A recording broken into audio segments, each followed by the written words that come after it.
Юным жителям Коми, которым накануне исполнилось 14 лет, вручили паспорта. Торжественная церемония, ставшая уже хорошей традицией, прошла в канун Дня России в Сыктывкаре. Свой документ, удостоверяющий личность, сегодня получило почти 20 юношей и девушек из разных уголков нашей республики.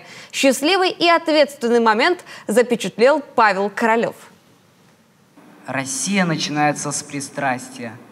К труду, к терпению, к правде, к доброте. Вот в чем ее звезда. Она прекрасна. Она горит и светит в темноте. Проникновенные строки из стихотворения «Откуда начинается Россия» звучат сегодня в зале неспроста. Накануне главного государственного праздника юным жителям республики уже по традиции вручают основной документ, удостоверяющий личность. Получить свой первый в жизни паспорт из рук главы Коми многие пришли вместе с родителями. Некоторые школьники даже приехали из других муниципалитетов. Пройдет совсем немного времени, и именно вы будете определять настоящее и будущее нашей республики и страны в целом. Любите, уважайте, цените свою малую и большую родину. Будьте достойными гражданами России. Знаю, что вы уже сегодня стараетесь этому соответствовать, и на самом деле вы являетесь сегодня абсолютно достойной сменой.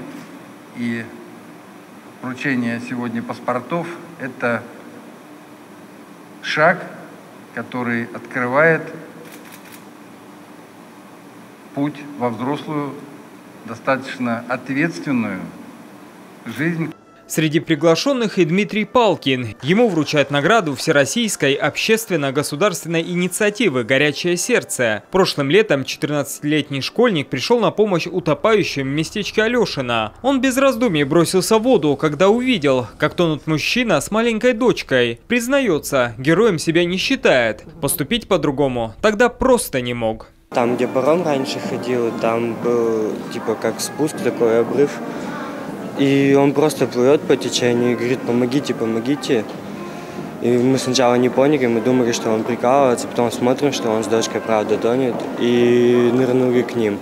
Я мужчину взял, друг, получается, взял девочку, и они ее вытащили.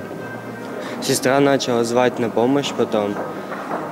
Там подбежали, потом спасатели подплыли, и все, вот так вот потихоньку и вытащили его.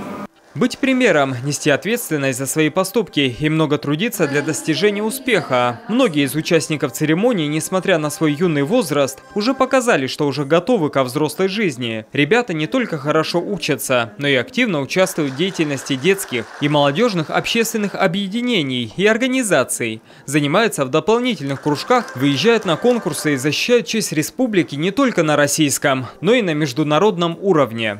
Павел Королев, Ксения Лосева, Дмитрий Ведерников, телеканал Юрган.